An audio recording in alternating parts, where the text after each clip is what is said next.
Alhamdulillah Alhamdulillahi Rabbil Alamin wal aqibatu lil muttaqin wal udwana illa 'alal zalimin.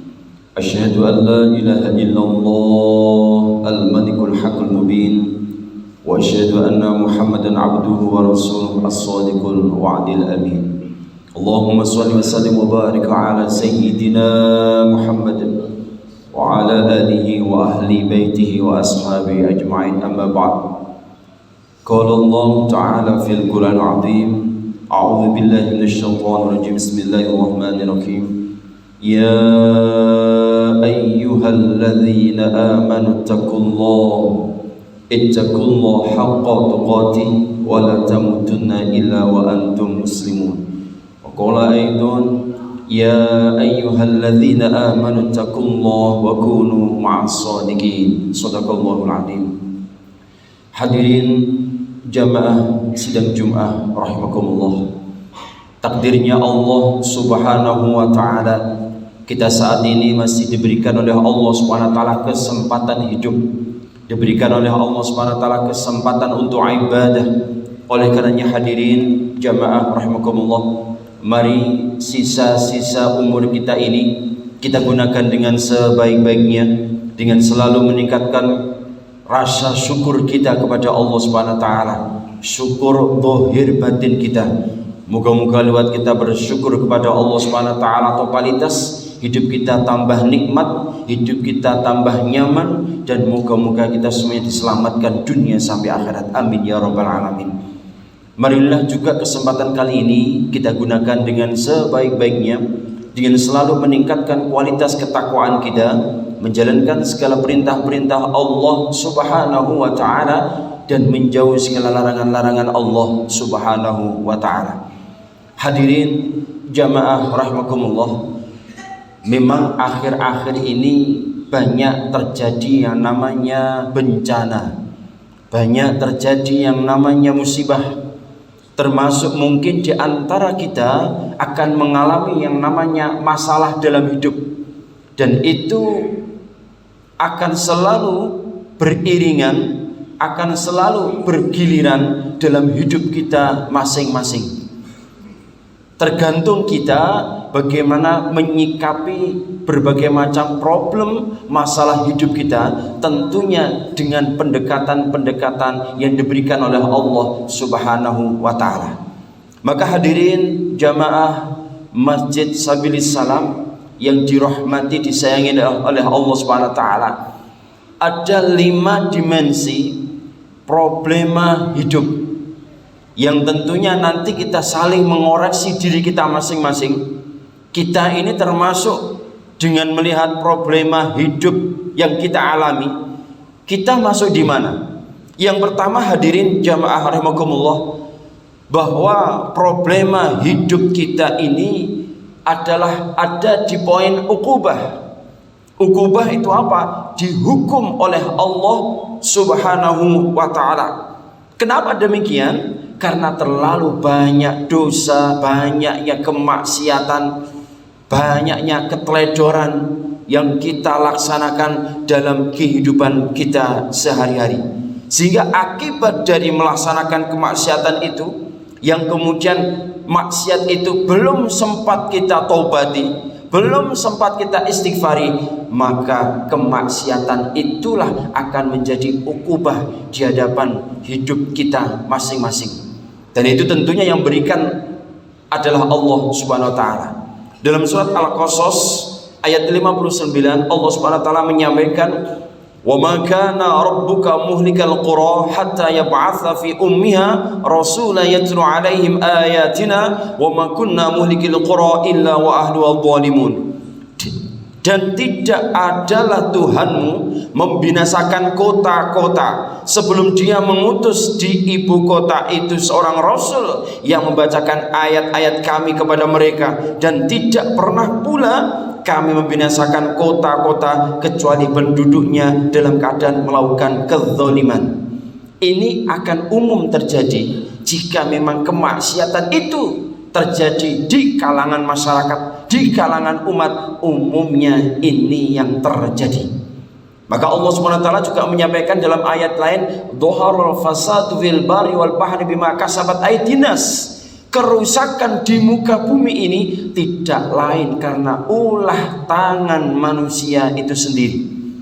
Maka hadirin jamaah rahimakumullah, sebetulnya masalah yang kita alami dalam hidup kita masing-masing adalah ulah kita masing-masing. Satu contoh, ketika kita sakit, mungkin sakit panas atau apa, silahkan dilihat, pasti di belakangnya kita punya ulah yang kurang baik dalam hidup kita, kurang bagus menata hidup kita, kurang bagus dalam rangka mengatur badan jasmani kita, sehingga Allah SWT memberikan sakit, dan itu memang adalah karena ulah kita sendiri.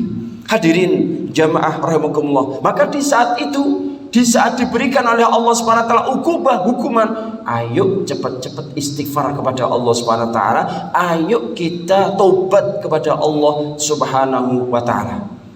Dalam surat Nuh ayat 10-12, Allah SWT menyampaikan, "Faqultu astaghfiru rabbakum innahu kana ghaffara yursilis samaa 'alaikum midrara wa yumdidkum bi amwali wa banin wa yaj'al lakum jannatin wa yaj'al lakum anhara." Maka aku katakan kepada mereka, mohonlah ampun kepada Tuhanmu, sesungguhnya Dia adalah Maha Pengampun. Selalu istighfar kepada Allah SWT, selalu mohon ampun, karena Allah SWT adalah Maha Pengampun dalam semua aktivitas hidup kita yang mungkin melanggar syariat.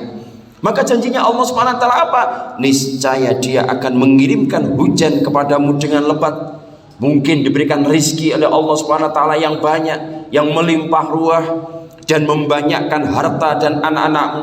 Kita punya teman, punya harta, punya aktivitas, punya pekerjaan yang ternyata pekerjaan itu nyaman, dan mengadakan untukmu kebun-kebun, dan mengadakan pula di dalamnya untukmu sungai-sungai. Maka kalau kita kemudian mau beristighfar dalam hidup kita masing-masing, kalau baginda Rasulullah SAW mencontohkan 70-100 kali sehari semalam, insya Allah itu sudah merupakan bentuk kita mengikuti sunnah baginda Rasulullah SAW, dan hidup kita akan tambah barokah, tambah nikmat.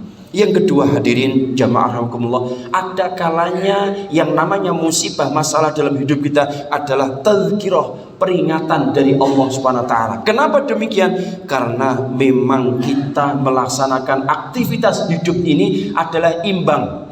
Maksiat juga jalan, ibadah juga jalan. Seringkali kita kenal dengan STMJ, sholat terus maksiat jalan. Maka ini kemudian diingatkan oleh Allah SWT dengan berupa aktivitas hidup kita dikurangi oleh Allah SWT. Mungkin berupa masalah, berupa pekerjaan agak sulit, mungkin rezeki dikurangi oleh Allah SWT, mungkin diuji dengan sakit, mungkin diuji dengan problematika dalam hidup rumah tangga kita. Maka ini adalah tazkirah, diingatkan oleh Allah Subhanahu wa Ta'ala. Atau yang ketiga hadirin jamaah rahimakumullah, ada dimensi kafaroh, tebusan dari dosa-dosa yang kita kerjakan dalam hidup kita masing-masing.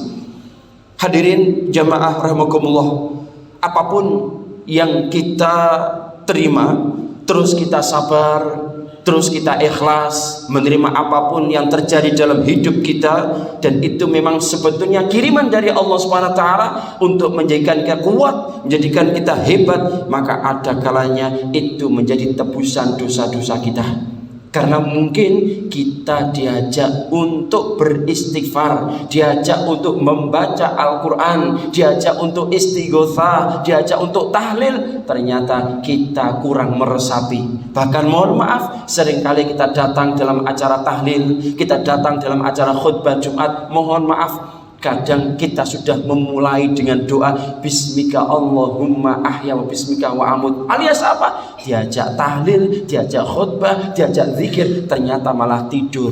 Maka ini hadirin jamaah rahimakumullah, mungkin dalam bentuk aktivitas ini adalah kafaroh yang diberikan tebusan atas dosa-dosa kita masing-masing. Bahkan baginda Rasulullah SAW menyampaikan, kalau kita tertusuk duri, kaki kita terkena duri, kemudian kita ikhlas, ridho, itu juga ternyata menjadi pengampun daripada dosa-dosa kita, menjadi tebusan dari dosa-dosa kita. Hadirin jamaah rahimakumullah, maka terjadi masalah apapun dalam hidup kita, mungkin ada yang namanya sakit, mungkin problema hidup yang lainnya, kita ikhlas, kita sabar, kita ridho, itu nanti akan bernilai ibadah daripada ketika kita diuji oleh Allah Subhanahu wa taala, mungkin dihukum oleh Allah Subhanahu wa taala, ternyata kita tidak ridho.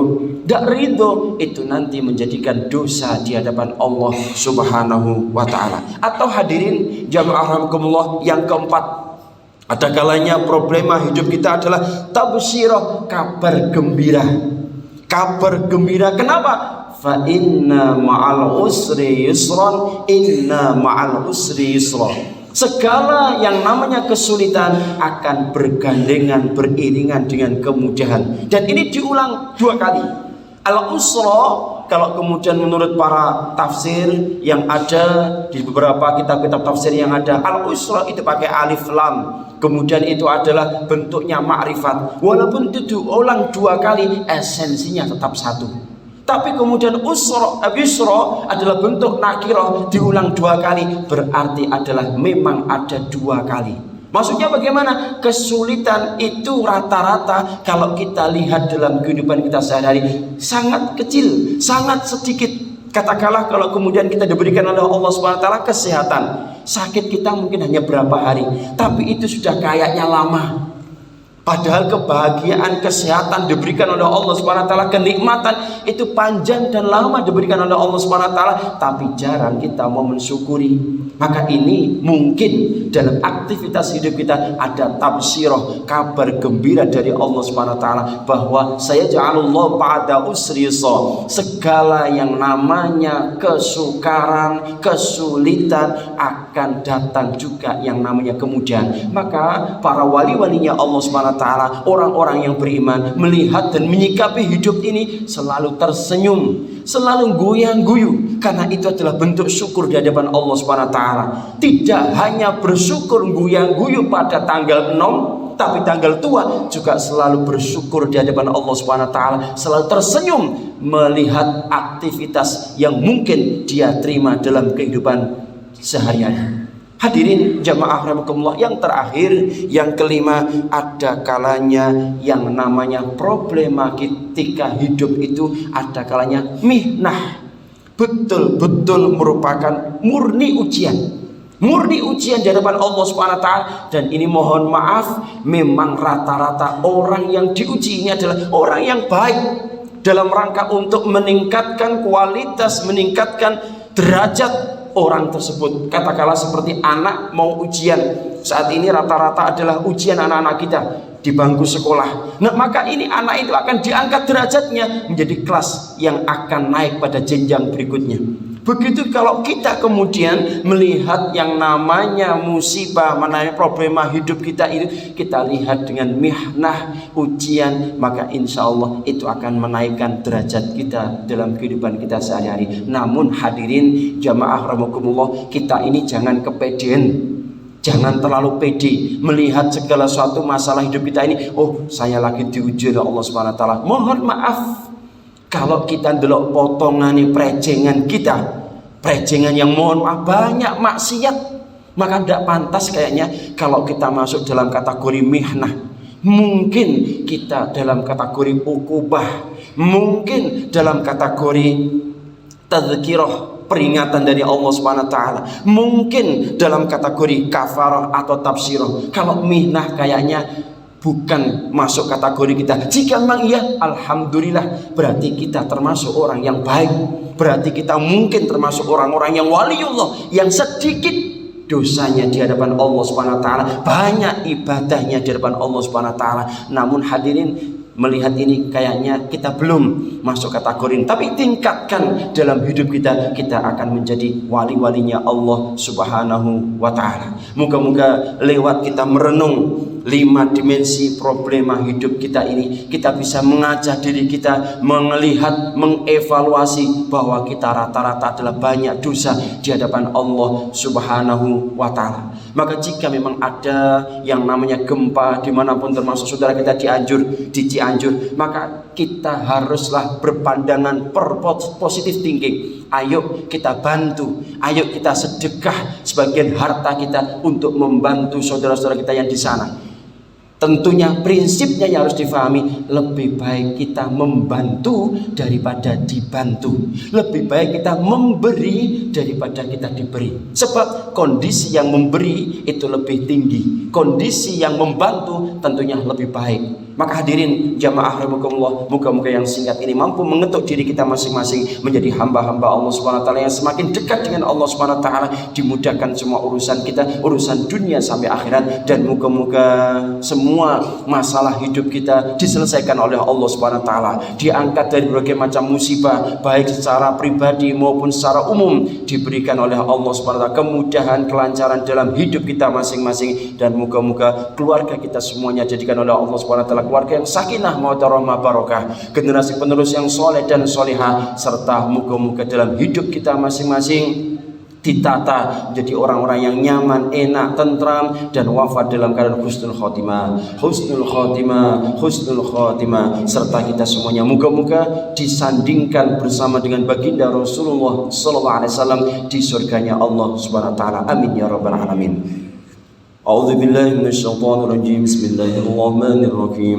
إن الذين قالوا ربنا الله ثم استقاموا تنزل عليهم الملائكة ألا تخافوا ولا تحزنوا وأبشروا بالجنة التي كنتم توعدون. أقول قولي هذا فاستغفر الله إنه هو الغفور الرحيم.